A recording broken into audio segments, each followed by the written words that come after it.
Hello guys, good morning.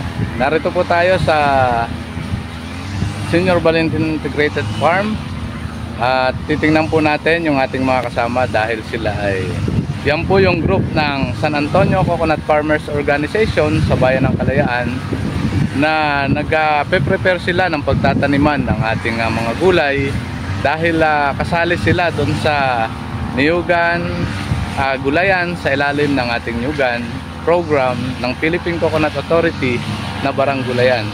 Nagbabayanihan sila ngayon at parang sa ganon ay medyo mai-prepare namin yung area na pagtataniman natin ng gulay na sitaw at saka ng pechay. So may marami pa rin namang gulay na pwedeng itanim pero titingnan natin yung activities nila sa tayo.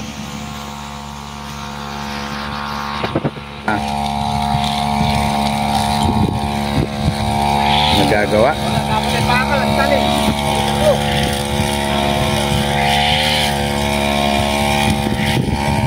Gawa ng bakal na kami dito. Oo, sige. Ating titingnan yung mga Ayan po, si paring Sosimo.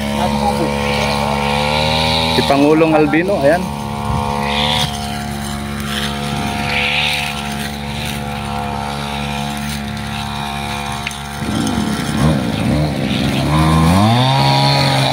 Bale, marami sila ngayon.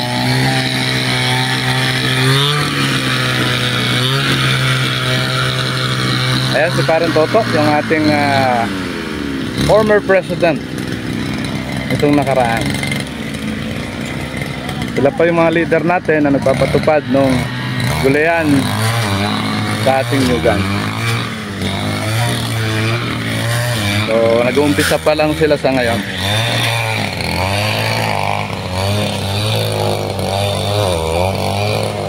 Sila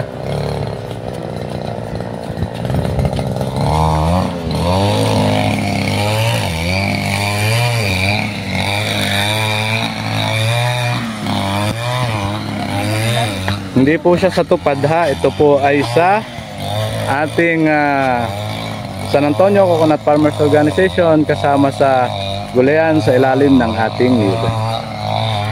Tignan po natin yung area nila.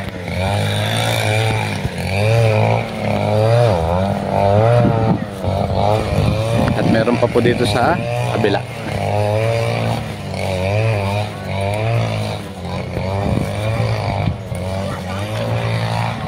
So ito yung demo farm ng San Antonio Coconut Farmers Organization na kung saan yan po yung tanim nila nung nakaraang panahon. Nag-replanting kami. Bale 1 year na mahigit yung ating coconut.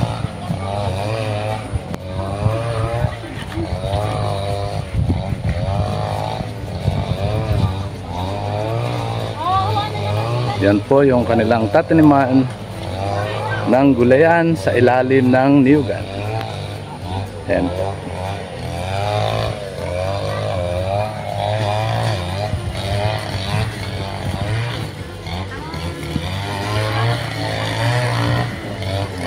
Medyo masukal na. No?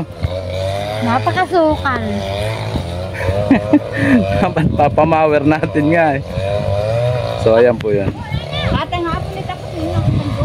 Ayan po sila, yung ating mga San Antonio Coconut Farmers Organization sa Bayan ng Kalayaan. Mga nagtulong-tulong po kami dun sa paggagamas. Kaway-kaway naman dyan. Ito po si Yolanda Kabugayan. Si Salome Sumagi. At ito po si Ate Lani Yolanda Kabugayan. Then ang Ninang Lita Kabugayan. Then si Kambal. Ano nga? Elvira Asidillo. At si Irene Vidalyada. Elena pa. Ha? Elena. Elena. Okay. Ayan po yung ating masisipag na gumaganap para dun sa ating gulayan sa ilalim ng ating niyugan. At titingnan po natin yung iba. Ayan po sila. Ayan po at mga busy. Medyo marami sila. Ayun pa sa kapila.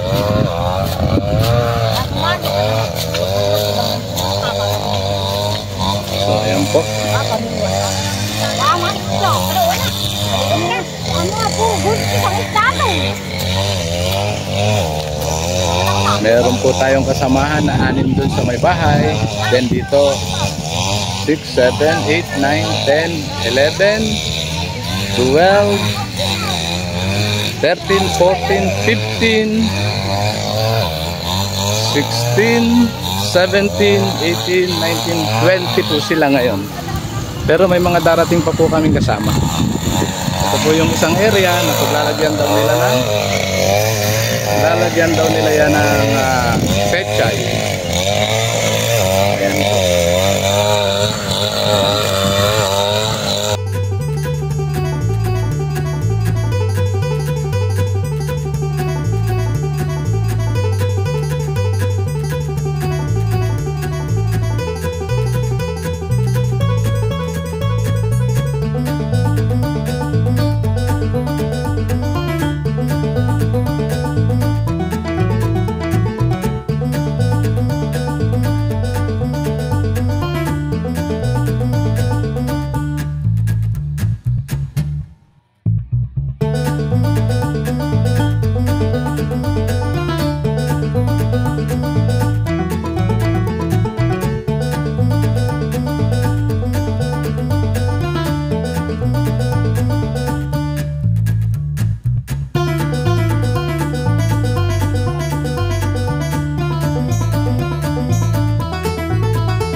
So ito po yung tanim ng ating nung samahan ng San Antonio Coconut Farmers Organization, na kung saan mahigit na ng 1 taon na nakakalipas at inawa na rin nila sa ngayon.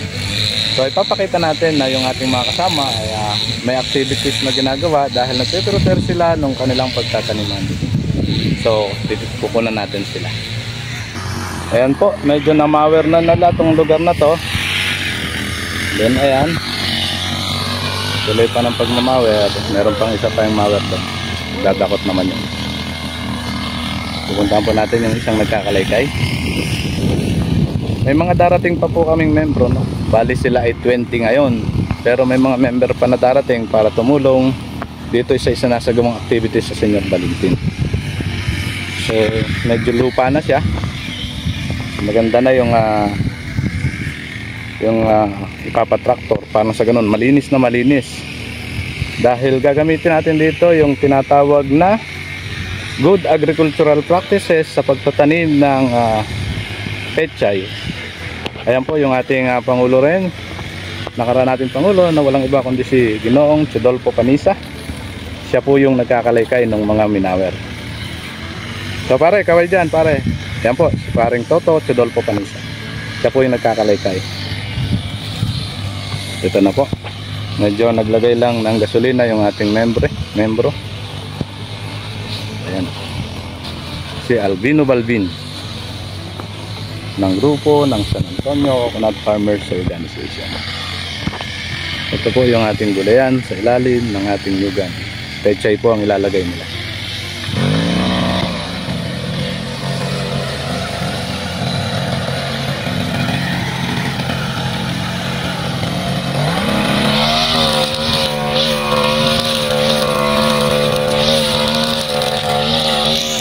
Itong area namin na ginagalawan ngayon, ito po ay napagtaniman na pala ng pipino.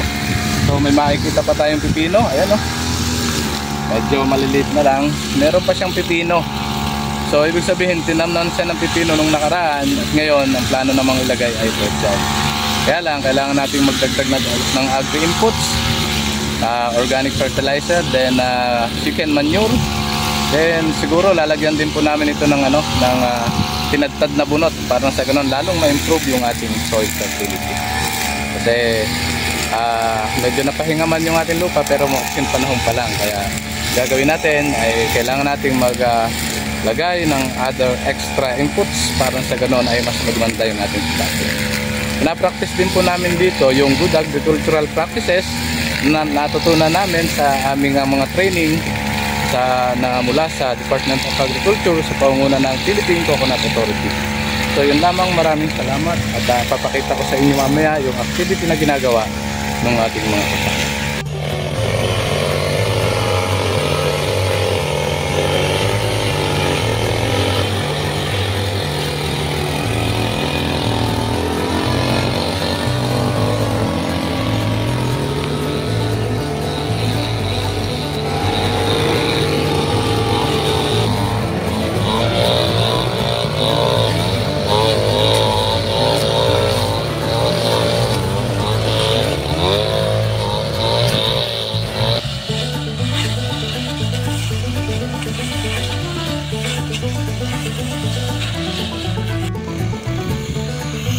Yan po yung ating nagkakabaitan.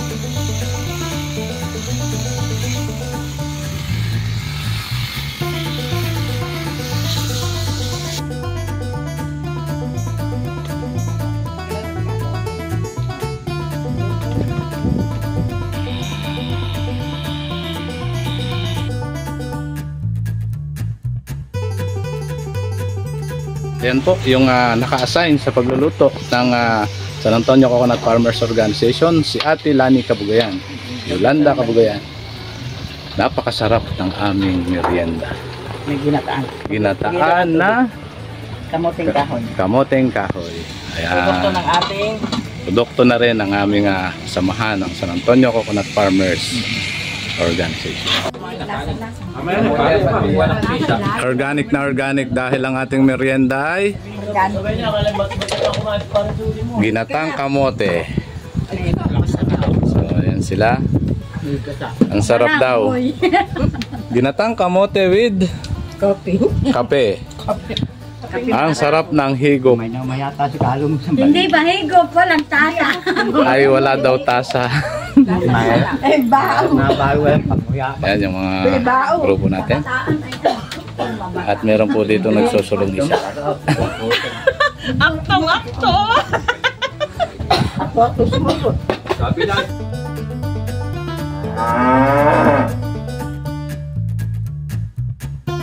Magandang umaga po sa inyong lahat. Magandang umaga po sa inyong lahat. Ay, yun, meron sumagot. So, nagpapasalamat po kami, ang ahensya, sapagkat kayo ay tumugon doon sa panawagan ng Philippine Coconut Authority na tayo ay sumali doon sa Baranggulayan o yung tinatawag nating gulayan sa ilalim ng Niyugan na programa ng Philippine Coconut Authority. At narito na nga po tayo sa lugar kung saan ay may activities na tayong ginawa. Nais ko lang po kayong i-orient ng konti dahil yung ating barangay gulayan sa ilalim ng Niyugan, ito po ay isang contest. Ano po? Hindi po tayo basta magtatanim lang. Ang kailangan tayo ay may susundin na tinatawag na good agricultural practices. Ano ba yung good agricultural practices? So ito po yung hindi naman talaga ito yung organic, kundi ito lamang ay kung ano lang yung akmang ating gagamitin sa ating pagtatanim. May mga panahon na kung talagang kailangan natin mag-spray, pwede naman. Kaya lamang ang nilalaman nito ay kailangan tayo ay merong mga tamang lugar kung lalagyan ng ating gamit. Katulad po ng ating bodega dyan, yung mga pang-spray natin dapat nakabukod. And then yung ating mga kinuha na damo, dapat meron tayong compost pit o yung tamang lagayan ng damo. Then gagamitin natin ito na ating mulch o yung magiging pataba na rin sa ating halaman. Siyempre, ang unang-una, walang nagkalat na mga plastic, walang nagkalat na yung mga pinag-spray, yung mga bote na pinang-spray natin, dapat wala yun. Then gagawa po tayo ng kahit sako lang siguro na maipapakita natin na yung mga basura natin ay nakasegregate. Nakabukod yung nabubulok, nakabukod yung hindi nabubulok, yung lata, yung plastic, yung mga ganun. So ibubukod po natin doon. Ang mangyayari, kung maaari, di wala tayong makikita mga puti-puti sa lugar na plastic o kung anumang mga bagay. Yun po yung mga itatakil po natin ito sa susunod. Siguro yung tungkol sa buong programa ng Good Agricultural Practices, ito'y orientation lang po sa inyo.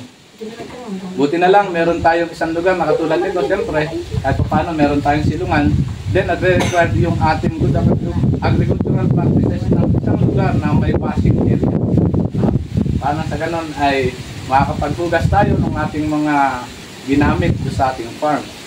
Ang isa pa, ang kasali po ay Kalayaan, mga bayan po ano, Kalayaan, Magdalena, Nagcarlan, Luisiana, kung hindi ako nagkakamali.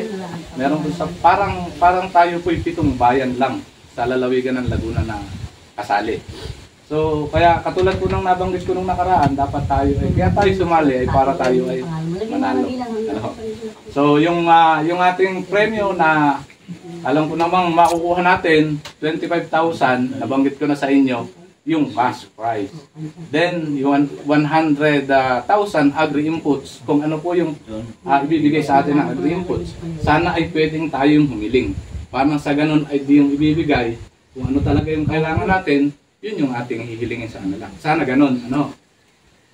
Ang isa pa, ito pong ating ginagawang ito, kailangan natin kaya tayo nag-attendance, maaaring hindi po lahat talaga makadalo. At naunawaan ko po yun.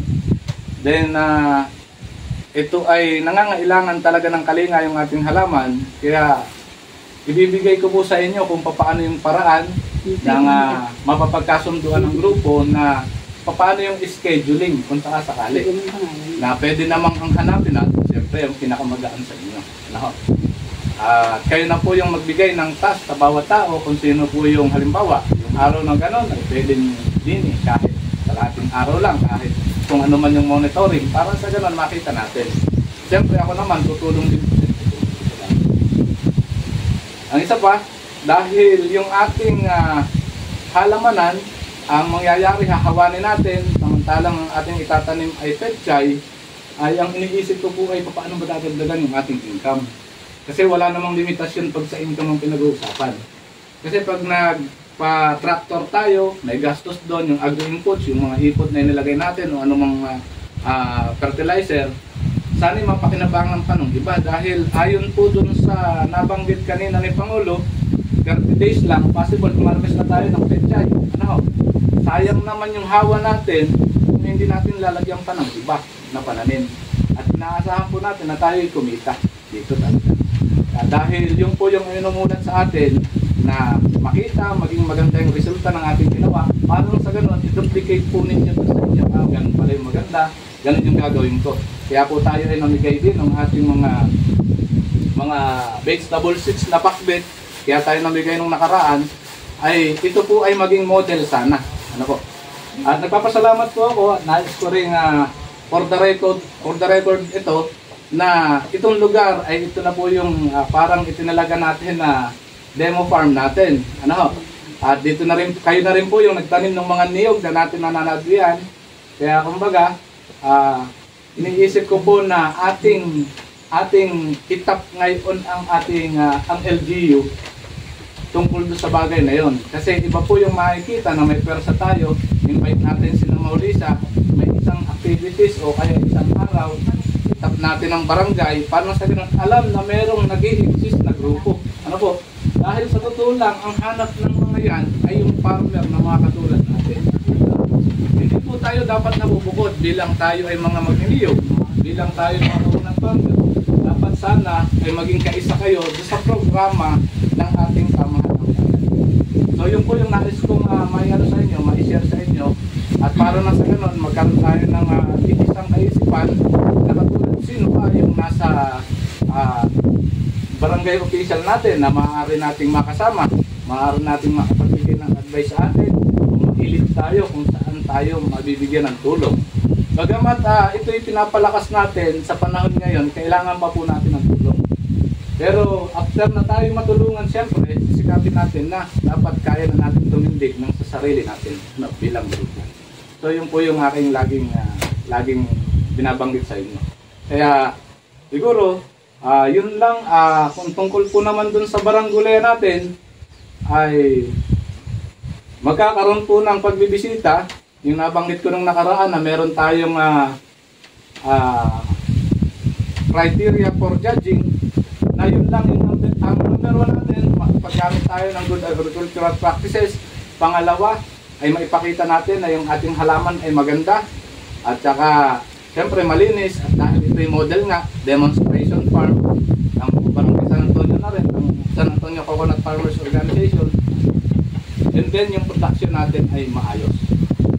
Dapat tayo ay kumita dun sa ating pagkasawa.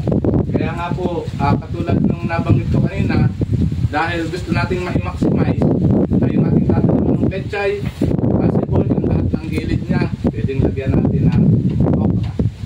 Then magtudling din tayo doon sa may seed, sa may tataniman natin ng pechay, lagyan natin ng tanim. Parang sa ganun, ma-maximize natin yung kita na pwedeng pumasok sa samahan. Kaya lamang, yung tungkol po doon sa gagawin ito, meron po kayong dapat na maayos na direksyon tungkol dun sa papaano kayo bilang isang grupo na tatrabaho doon sa ating ginagawang proyekto.